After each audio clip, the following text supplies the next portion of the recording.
নমস্কাৰ। আজি কেইটামান ফকৰা যোজনালৈ আপোনালোকৰ মাজলৈ আহিছোঁ। আজিৰ ফকৰা যোজনাত মই ক'ব বিচাৰিছোঁ তুলসীৰ লগতে কলপটু আৰু মুক্তি। অৰ্থাৎ যেতিয়া মানুহে তুলসী পাতখিলা হৈছে খুব মাংগলিক কামত আমি ব্যৱহাৰ কৰোঁ, হয় পবিত্ৰ আৰু মাংগলিক কামত ব্যৱহাৰ কৰোঁ। যেতিয়া এই পবিত্ৰ বস্তুটো যেতিয়া কি হয়, যি কলপাত ব্যৱহাৰ কৰোঁ, সেই কলপাতখিলাও কি হয় পবিত্ৰ হৈ উঠে। গতিকে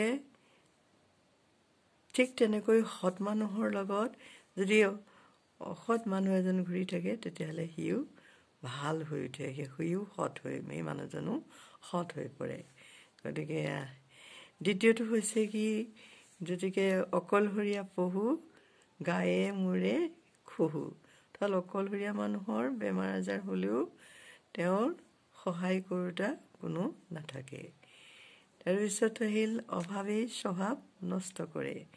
অভাৱেই স্বভাৱ নষ্ট কৰে অৰ্থাৎ যেতিয়া কি হয়, কিছুমান মানুহ ভাল মানুহো কি হয় অসৎ কাম কৰিব পাৰে। মানুহ হৈছে পৰিস্থিতিৰ দাস।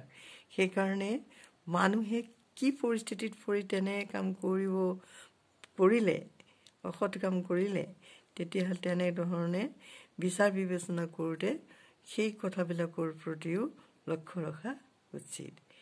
গতিকে আজিলৈ আহিছোঁ, ফকৰা যোজনাকে দি ইমানেই বিদায়।